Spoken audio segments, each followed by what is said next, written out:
Mes chers amis, nous allons débuter un nouveau spectacle de la foi. Je vous salue tous en paix. Mon nom est David Soares et je travaille dans l'équipe du pasteur R.R. Soares qui, dans les prochaines minutes, viendra ici pour nous amener une parole et faire une prière. Et nous allons ensemble voir les bonnes choses que Dieu va faire pour moi, pour vous. Aujourd'hui est le jour pour vous relever. C'est le moment de vous réjouir. Dieu est autour de nous. La Sainte Bible nous déclare que Dieu ne nous laissera jamais, jamais, jamais, il ne nous abandonnera. Ainsi, la certitude que j'ai, c'est que si moi, je peux aussi relier avec ce que Dieu dépose pour moi, il n'y aura pas de la part de Dieu d'abandon. Dieu n'est pas comme l'homme qui, au moment où la lutte devient dure, il tourne le dos et dit « Je ne connais pas cette personne ». Non, il continue à être avec nous à tout moment. Et Dieu me parlait à propos d'un sujet sur un homme dont j'ai déjà parlé dans les programmes précédents, qui avait le désir de vraiment changer la situation de sa vie. Et cet homme-là devait prendre une attitude pour se relever. Et alors, quand il s'est relevé, il s'est trouvé dans une position où Dieu pouvait le guider. C'est vraiment important que vous soyez dans une position où Dieu puisse vous guider. Quelle position est-ce? La position où vous, ne craignant pas le mal, la maladie, l'infirmité, vous allez méditer sur la parole de Dieu. Et la parole de Dieu va vous donner des instructions auxquelles parfois vous n'allez rien comprendre. Nous allons voir que Gédéon il a reçu les instructions de Dieu qui, aux yeux humains, semblaient une vraie folie. Mais Dieu, avec peu, fait beaucoup. La quantité ne signifie pas la qualité dans le royaume de Dieu. Avec peu de soldats, cet homme ainsi changeait l'histoire de ce pays-là. Les quelques soldats sont les quelques révélations que peut-être vous comprenez de Dieu. Et ce peu que vous comprenez de Dieu, c'est déjà suffisant pour changer votre histoire. Prêtez attention à cette parole et ensuite, après, nous ferons la prière de la foi et voyez, je suis certain que Dieu va changer votre vie. À la fin, je reviens ici en studio pour parler avec vous, spectateurs, au nom de Jésus. C'est vraiment bon que nous soyons ici dans la maison de Dieu. C'est bien que vous soyez venus, et vous qui êtes connectés en un quelconque lieu, parce que nous allons maintenant avoir un contact avec le Créateur, et nous allons écouter les conseils de Dieu, apprendre avec lui, et il y a beaucoup de choses. Et dans un moment d'une inspiration, peut changer votre vie en mieux, peut vous délivrer d'un problème sérieux, et Dieu a fait cela. Lors des cultes, il nous a bénis. Nous allons écouter le bon conseil de Dieu et je suis en train de vous parler de ces jours-ci des Hébreux 12, 1 et 2, Hébreux 12, les versets 1 et 2, sur un sujet vraiment important dont j'ai la certitude que des millions de personnes sont déjà en train de vivre bien et meilleur depuis le premier jour où nous avons commencé à étudier cela. Et ici, il est écrit ainsi dans le livre des Hébreux, au chapitre 12, les versets 1 et 2. Donc, nous aussi, puisque nous sommes entourés d'une si grande nuée de témoins, rejetons tout fardeau et le péché qui nous enlace si facilement. Et courons avec persévérance l'épreuve qui nous est proposée. Les yeux fixés sur Jésus, qui est le pionnier de la foi et qui la porte à son accomplissement, au lieu de la joie qui lui était proposée, il a enduré la croix méprisant la honte et il s'est assis à la droite du trône de Dieu. Le second verset commence avec les yeux fixés sur Jésus. Ainsi, nous devons courir vers la carrière qui nous est proposée, mais nous devons regarder vers Jésus. Cela, c'est le secret de tout. Et je vous ai expliqué que ce n'est pas que pour vous acheter ce genre de gravure qui existe et que vous restiez à regarder ainsi vers ces gravures en disant « Mince Jésus, rien de cela, ce n'est pas de l'idolâtrie, ne faites pas cela ». Regardez vers Jésus, c'est l'acte suivant. Vous lisez la Bible, vous-même, toutes les personnes, cela se produit. Il n'y en a pas un qui soit différent. Ou en écoutant le message de la prédication de l'Évangile, vous avez alors une révélation. Vous comprenez cette parole d'une manière que je ne comprends pas et que personne d'autre ne comprend. La révélation est unique pour chaque personne. Disent les spécialistes que des milliers, des millions, des milliards de flocons de neige qui tombent sur Terre, cela tombe beaucoup dans l'hémisphère nord et bien aussi dans le sud, et il n'y en a pas deux semblables. Dieu fait la chose différente. Ainsi, tout ce que moi je comprends en regardant la parole sert pour moi parce que j'ai mes problèmes. Ce que vous comprenez sert pour vous. Cela ici, c'est la voix de Dieu, c'est le portrait de Jésus. Regarder vers Jésus, c'est retenir cette révélation et établir votre vie avec ce qu'elle dit. Prenant vos décisions, allant vers Dieu en prière, réprimandant le mal en vous basant sur ce qui a été établi avec ce que Dieu a dit pour vous. En toute situation, vous pouvez être en train de passer la pire épreuve de votre vie. Si vous regardez vers Jésus, vous allez en sortir beaucoup plus rapidement et sans aucune séquelle et sans aucune égratignure. L'ennemi ne va pas parvenir à vous retenir. Parce que quand vous regardez vers ce que Dieu a dit, à l'intérieur de cette révélation, il y a le pouvoir nécessaire pour vous donner la victoire. Vous pouvez être engagé dans une embuscade maligne.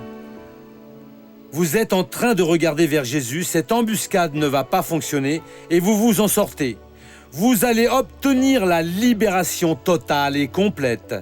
Une personne qui a fait cela et qui s'en est très bien tirée, et apparemment il n'y avait pas d'issue pour lui, c'était Joseph d'Égypte. Dans le livre de la Genèse, au chapitre 39, se trouve l'histoire de Joseph. Joseph, c'est l'histoire suivante. Jacob, dont le nom a été changé pour Israël, avait plusieurs enfants. Et Joseph était appelé de fils préféré de Jacob. Et ils étaient 12 au total. Et Dieu a commencé à l'utiliser et ses frères sont devenus jaloux de lui. Un jour, ils ont essayé de le tuer et un de ses frères a supplié et ils ont décidé de le vendre à une caravane d'Ismaélites comme esclave. Et il a été conduit en Égypte, vendu en place publique. Il n'avait plus de droit. Il n'était plus une personne libre. À présent, il était l'esclave de Potiphar, le responsable des affaires de Pharaon d'Égypte. Cela, c'est dans la Genèse 39. Nous allons voir cela. Mais ce jeune homme, même en vivant une épreuve si grande, il ne s'est pas laissé emporter par la tentation, par la vie facile. Il n'a pas oublié de regarder vers la parole de Dieu et d'être un serviteur de Dieu. Il y avait tout pour qu'il soit révolté. Mais servir Dieu pourquoi? Je ne suis pas à la maison avec mes parents. Je suis ici comme esclave. Quel futur que je vais avoir? Apparemment, il n'aurait aucun futur. Il a été vendu, il était la propriété de Potiphar. Voyez ce que dit la parole de Dieu, Genèse 39. On avait amené Joseph en Égypte, un Égyptien Potiphar, haut fonctionnaire du Pharaon, commandant des gardes, l'acheta aux Ismaélites qu'il y avait amené. Le Seigneur fut avec Joseph. Tout lui réussissait. Il était dans la maison de son maître, l'Égyptien. Voyez bien cette parole. Le Seigneur était avec Joseph. Mais missionnaire, si Dieu était avec moi, ce serait facile. Dieu est avec toute personne. Quand elle regarde vers lui, croit en la parole de Dieu et assume ce qu'il déclare. Cela, c'est la différence pour que Dieu soit avec une personne. Il a dit clairement qu'il ne fait pas d'acceptation de personne. Ce qui fait la différence, c'est la décision intérieure de la personne. Bien, Dieu va être avec moi, oui. On raconte le cas d'un Africain qui était en train d'assister aux réunions du révérend T.L. Osborne, là en Afrique. Cela se passait dans les années 50. Osborne prêchant pour 100 000 personnes, 200 000 personnes, des croisades merveilleuses, des personnes étant guéries, libérées. Et cet Africain a compris une chose que nous avons besoin de comprendre. Le pauvre gars, il était le pasteur, mais vraiment humble, dans une toute petite église, et il était là regardant Osborne de loin, jour après jour. Et il a dit qu'il en est arrivé à la conclusion suivante. Il est américain, et moi je suis africain. Il est blanc, et moi je suis noir. Ses yeux à lui sont verts, et les miens sont de la couleur noire. Son Dieu à lui est mon Dieu. Pourquoi est-ce que Dieu est avec lui et qu'il n'est pas avec moi? Il va être avec moi. Il y a cru et a commencé à faire des réunions et ça a augmenté. Il s'est mis à faire des réunions pour 100 000 personnes et Dieu guérissait de la même manière. Parce que Dieu est à tout le monde. C'est Dieu qui lui a donné cette compréhension à cet instant. Paul a dit à Timothée que personne ne devrait mépriser sa jeunesse. Ne vous laissez pas discriminer, Timothée. C'est un ordre du Saint-Esprit. Je lis la Bible et je vois ce que Dieu est en train de dire. Il y a quelque temps, j'étais en train de parler avec une personne sur la stature. Et cette personne a dit, ah non, si c'était une personne du sexe féminin, si j'avais pu grandir plus, j'aurais plus de confiance. Moi, j'ai dit, c'est une vraie bêtise ce que vous êtes en train de dire. Moi, par exemple, je fais 1m66 et je n'ai pas permis qu'on me discrimine. Quelqu'un m'a dit ainsi, mais monsieur, vous êtes petit. J'ai répondu, non, je suis d'une taille normale pour un homme. C'est très sérieux. Ah oui, un homme normal fait 1m66. Et ce qui dépasse, c'est exagéré. Moi, c'est la vérité. Si j'avais fait 1m70, un homme normal aurait 1m70. Si j'avais fait 1m50, pour moi, un homme normal aurait 1m50. Un homme est supérieur à cause de sa hauteur. Ou à cause de sa peau. Je suis blanc, je suis d'origine de famille blanche. Mais si j'étais noir, je dirais, je suis la personne que Dieu veut que je sois usée. Non, je suis inférieur. Inférieur en aucune façon. Si j'étais une femme, je ne serais pas prêcheuse. Si Dieu me l'ordonnait, je le serais. Mais vous êtes une femme, quel est le problème? Celui qui m'a dit de prêcher, c'est Dieu. Je ne suis pas en train de le faire à mon nom. Je ne fais pas l'œuvre pour moi. Ainsi, nous devons penser de cette manière. Dieu est avec la personne qui croit en sa parole. Aujourd'hui, vous êtes le pire des cas. Je suis le fils d'un homme pauvre. Mon père était maçon. Je suis chausseur de profession. Je suis comptable. J'ai eu 250 professions ici. J'ai été camelot, j'ai fait de tout et Dieu m'a béni.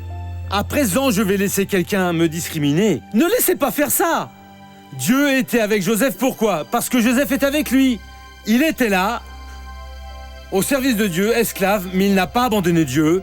Il n'est pas resté à se plaindre, insultant, je vais être malhonnête, je vais faire ceci, cela. Non, Dieu va me donner la libération et Dieu l'a donné. Oui, les versets suivants. Son maître vit que le Seigneur était avec lui, tout ce qu'il entreprenait, le Seigneur le faisait réussir. Joseph trouva grâce aux yeux de son maître et il resta à son service. Son maître le nomma intendant de sa maison et lui confia tout ce qui lui appartenait. Voyez, l'esclave se met à diriger la maison de l'homme à présent. Tout ce qu'il avait, Joseph, c'est dans ta main. Et Joseph servait Dieu et servait l'homme. Bon, j'ai vu que j'ai été vendu, il est mon Seigneur, en effet mon Seigneur. Dieu sait faire les choses. Il n'est pas resté à projeter là. Je vais tuer cet homme la nuit, je vais mettre du poison dans sa nourriture, je le blesse ici. Non. Laissez Dieu faire l'œuvre. Il s'est produit un cas pire à présent. Voyez dans le verset 5. Dès qu'il l'eut nommé intendant de sa maison et de tout ce qui lui appartenait, le Seigneur bénit la maison de l'Égyptien à cause de Joseph. Par amour de Joseph, oui. La bénédiction du Seigneur était sur tout ce qui lui appartenait, à la maison comme au champ. Il abandonna à Joseph tout ce qui lui appartenait. Avec lui, il ne s'occupait plus de rien, sinon de sa propre nourriture. Or, Joseph était d'une très grande beauté. Faites attention à ce détail, voyez l'épreuve. Après cela, la femme de son maître leva les yeux vers Joseph en disant « Couche avec moi ». Il refusa et dit à la femme de son maître « Avec moi, mon maître ne s'occupe plus de rien dans la maison. Il m'a confié tout ce qui lui appartient. Il n'y a personne de plus grand que moi dans cette maison, et il ne m'a rien interdit sauf toi, parce que tu es sa femme. Comment pourrais-je faire un aussi grand mal et pécher ainsi contre Dieu? N'entrez pas dans le péché. N'entrez pas dans la malhonnêteté. Ne vendez pas votre liberté pour rien.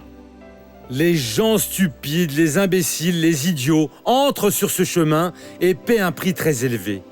Vous ne savez pas qui vous pourrez être demain et vous avez besoin d'être dans la main de Dieu.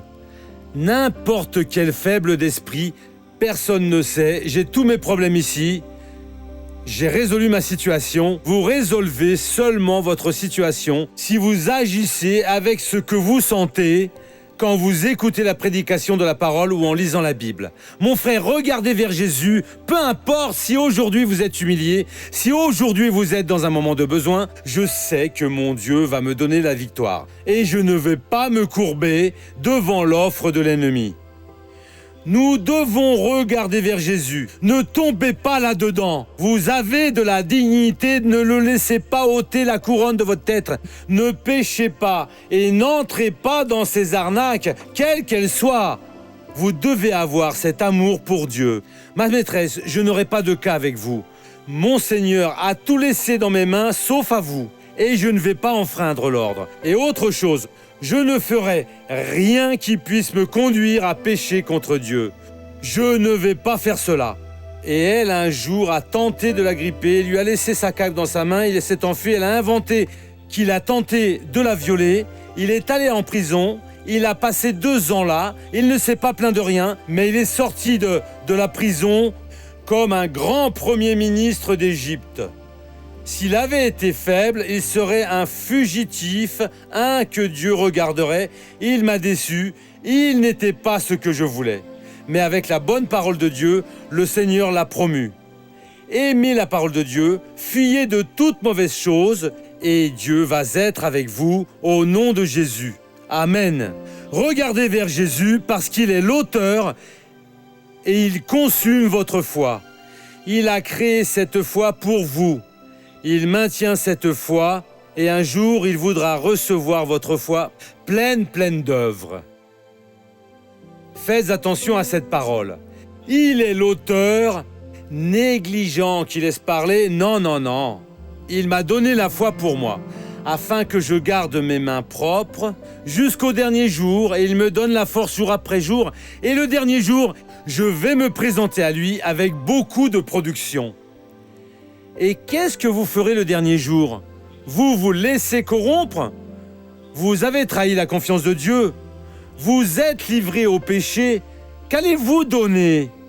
Il a donné des dons, Jésus a dit pour lui 5. Il a lutté, il a obtenu 5 de plus. Vous êtes un serviteur bon et fidèle, mais bon, faites plaisir à votre Seigneur. Dieu en a donné 2 à un autre qui en a obtenu 2 de plus. Faites plaisir à votre Seigneur. Il en a un, il a caché. Seigneur, tiens, voici ce qui est à toi. J'ai eu peur et je l'ai gardé dans la terre. Vous êtes un mauvais serviteur et négligent. Allez au dehors de ténèbres. Soyez une personne qui soit la joie de Dieu. Et l'épreuve du temps présent, et rien ne se compare avec la gloire que vous allez avoir pour toute l'éternité. Amen. Allons, feuilletons de la vie réelle.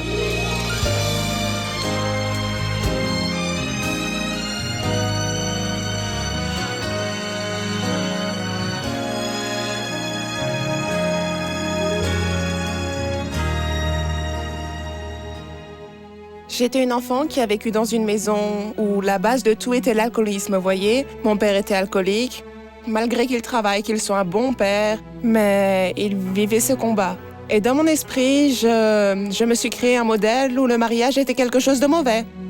Parce que je n'avais pas ce modèle dans ma maison qui montrait que père et mère s'entendaient bien.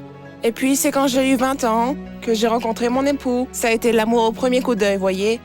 Et je me suis beaucoup investie dans cette relation. Et dans mon travail, on exigeait souvent que j'aille en voyage, d'aller à Uberlandia, vous voyez. Et à ce moment-là, tout était tranquille dans notre vie. Et c'est pendant cette période que nous avons vécu à Uberlandia, tout seul, sans personne pour nous aider à ce moment-là, d'accord? Et nous restions là, dans notre résidence, et alors elle a commencé à grossir. Et là-bas, j'ai ressenti une très grande solitude parce que je ne connaissais personne dans cette ville. C'était moi et mes 2 enfants. Et comme mon mari travaillait beaucoup, il n'avait pas de temps pour nous, voyez. Et alors sont venus ce genre de pensées. Ah, mon mari ne m'aime plus, je ne sais pas quoi d'autre. Je suis une personne nulle, je suis triste, je ne suis pas... Et tout ça est horrible, oui.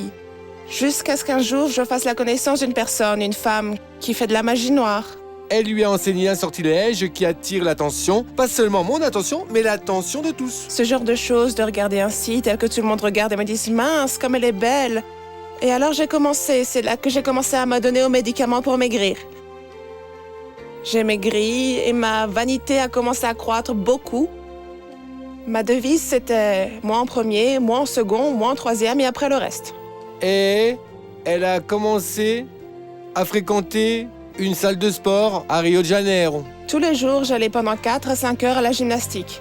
J'arrivais à la gym, j'étais la première à arriver, à 7 heures du matin, et je sortais de là juste à 10 ou à 11 heures du matin. À cette époque, j'ai commencé à installer des hôtels dans ma maison et j'invoquais, voyez, j'invoquais des choses pour avoir du pouvoir à cause de ma vanité, des dieux de la vanité, et alors j'ai monté un hôtel ici, avec des images, et j'ai commencé à être esclave de ces images. Alors, tous les jours, j'allumais des bougies pour cela, des bougies pour ceci. C'était des fleurs, c'était des roses, c'était des gâteaux que j'achetais. Je faisais des offrandes pour tout. J'ai connu une Claudia très mode, avec des shorts très très courts, des décolletés, vraiment osés, vraiment.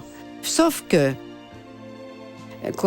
disons, j'ai décidé dans mon cœur que j'allais lutter pour elle. Ça a été 3 ans de lutte, où elle a prié pour moi.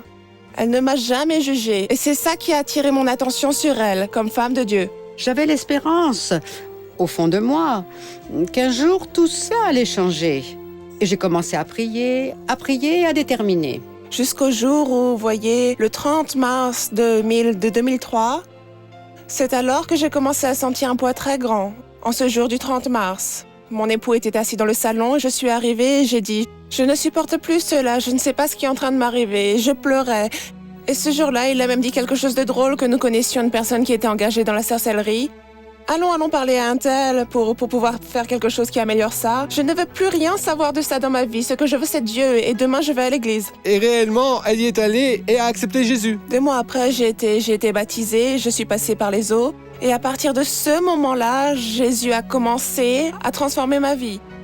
La première chose que j'ai fait quand j'ai accepté Jésus, je suis rentrée chez moi et j'ai pris 3 sacs à ordures. J'ai tout jeté dedans. Tout ce qui n'était pas de Dieu, qui était en train de me contaminer, ce fut l'hôtel, mes vêtements, ma garde-robe a été presque vide parce que tous les vêtements que je mettais étaient scandaleux. J'ai tout ôté, j'ai tout jeté dehors. J'ai tout cassé, j'étais esclave des cristaux, vous voyez, de ces choses dans la maison. J'ai tout cassé et tout jeté dehors. J'ai jeté 3 sacs aux ordures.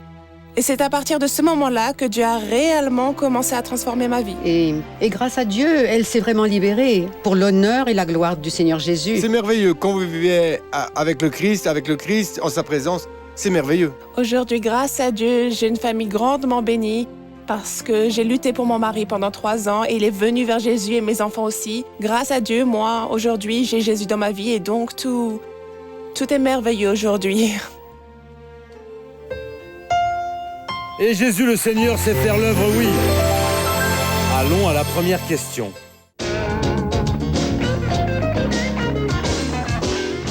Missionnaire, j'aimerais savoir jusqu'à quel âge maximum un enfant peut être présenté. Je pense que jusqu'à l'âge, tant qu'il est d'enfant, et après il est présenté comme jeune. Ça veut dire, si le mieux serait quelques jours après la naissance, voyez, venir et remettre au Seigneur Dieu, et le pasteur fait cela avec beaucoup de tendresse.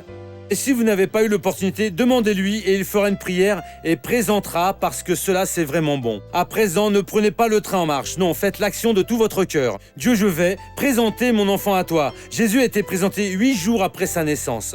Si lui, le Fils de Dieu, a dû être présenté, d'autant plus pour nos enfants. Allons maintenant à ouvrir son cœur. Quand moi et mon époux, nous nous sommes connus, j'avais déjà 2 garçons et on s'est mariés parce que nous nous aimions. Pourtant, après 12 ans ensemble, il m'a quitté et allé vivre avec une autre femme avec qui il a un enfant de 2 ans. Il est tellement certain de son choix qu'il a déjà demandé notre séparation judiciaire. Il y a quelque temps, j'ai commencé à fréquenter l'église, mais ma vie continue à être très difficile, car je n'ai pas réussi à surmonter la séparation. Missionnaire, j'aime mon époux et je veux qu'il revienne vers moi. Qu'est-ce que je dois faire à propos du divorce? Je pense qu'en premier, madame, vous devez fréquenter non l'église, mais la maison de Dieu. Hein, missionnaire? L'église n'est pas la maison de Dieu, c'est la parole. c'est lire cela chaque jour. Bien sûr que vous allez à l'église parce que vous allez écouter la prédication, celle-ci ou une autre. Et vous alors, vous allez vous illuminer et Dieu va parler avec vous. Tout ce que vous apprenez, retenez-le, il va vous guider. Il est un bon père et va vous amener à une position à laquelle vous n'avez jamais pensé parce qu'il est meilleur pour vous. Laissez-moi maintenant tous vous bénir, principalement ceux qui sont chez eux. Père, je prie pour toutes ces personnes. Je bénis toutes ces vies. Je te remercie pour ce travail que le Seigneur est en train de faire et donne pour nous, ô Dieu, plus de révélations, plus d'inspiration. Emploie-nous, ô Père, pour amener cette connaissance de la vérité, ce pouvoir merveilleux qui guérit, libère et transforme des millions et des millions de personnes. Je vais utiliser l'autorité que le Seigneur m'a donnée. Au nom de Jésus, j'amarre toute œuvre du diable dans votre vie. Et à présent, je dis mal, je t'expulse de cette personne. J'ordonne que vous sortiez, esprit de perturbation, de souffrance, de maladie, de misère, esprit de chômage, de suicide. Sortez de cette personne au nom de Jésus et vous dites Amen. Bon, nous sommes de retour ici et je vous demande, ce programme a valu la peine? Je suis certain que oui, que vous avez reçu la transformation. La transformation, c'est la personne qui se regarde et dit « je peux le faire ». Peut-être que Dieu est en train de déposer ce désir dans votre cœur pour que vous deveniez un parrain de ce programme, qui soit un groupe de personnes qui ressentent l'appel pour nous aider à payer les dépenses de ce programme. Je demande, vous l'êtes? Vous dites « comment est-ce que je le sais ?» Quand vient un sentiment, Dieu travaille dans votre cœur. Vous dites « mais je n'en ai pas les moyens ». Et Dieu est en train de mettre jusqu'à la somme correcte dans votre cœur. Et pour ce que Dieu a déposé, il veut votre action. Si vous êtes la personne qui ressent le désir de devenir un de nos parrains, prenez maintenant un papier et un stylo. Notez ce numéro qui apparaît sur votre téléviseur et entrez en contact avec nous en disant « Voyez, je voudrais aider l'équipe de Rêve Suarez à continuer à parler des bonnes nouvelles pour tout le monde. » Si Dieu a déposé ce désir, il viendra vous aider à l'accomplir. D'accord ? Que nous bénisse tous et vous protège. On se voit à la prochaine opportunité. Au nom de Jésus.